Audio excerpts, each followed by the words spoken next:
এটা কি ডিজাইন? না, এটা মুখ করতে ওটা মুখের কাটিংটা, মুখটা তো রাউন্ড না, হ্যাঁ, এই জন্য এটা মুখটাতে বইয়া পড়ে। এটা না দিলে পরে মুখটা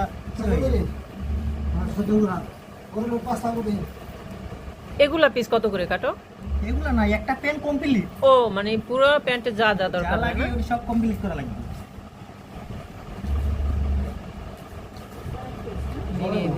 খুব সুন্দর একটা শিল্প তোমার। শিখেছো কোথায় কাজ? শিখছি, ওস্তাদ আছে ওইদিকে কাজ করে। ছোটবেলা থেকেই শিখছো না? শিখতে শিখতে কি এই কাজ শেখার জন্য কি টাকা দিতে হয় নাকি? না, খরচার টাকা দিত, সপ্তাহে 100 টাকা দিত কাজ শিখছি যখন। আর খাওয়া দাওয়া? খাওয়া দাওয়া ওস্তাদ দিত, সারা সপ্তাহে 100 টাকা দিত পকেট খরচা করে। 100 টাকা দিয়ে তুমি সারা সপ্তাহ চলতা? হ্যাঁ।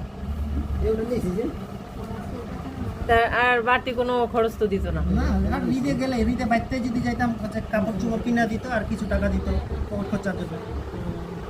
এখন তো তুমি চাইলে অনেকেরই শিখাইতে পারো। হ্যাঁ, একজন আইছিল, ভালো লাগে না, নতুন তো, ঢাকা শহরে থাকতে পারে না, পরে গেছে। অনেকেই থাকতে পারে না ঢাকা, আইছিল suit একজন, করে না। পরে হচ্ছে এক সপ্তাহ থাইকা পরে কয় ভালো লাগে না, জামুগা, পরে বাইতে পারে। এটা কি দিনাজপুরেরই আসছিল লোক? দিনাজপুরে আমার 22টা লাগে।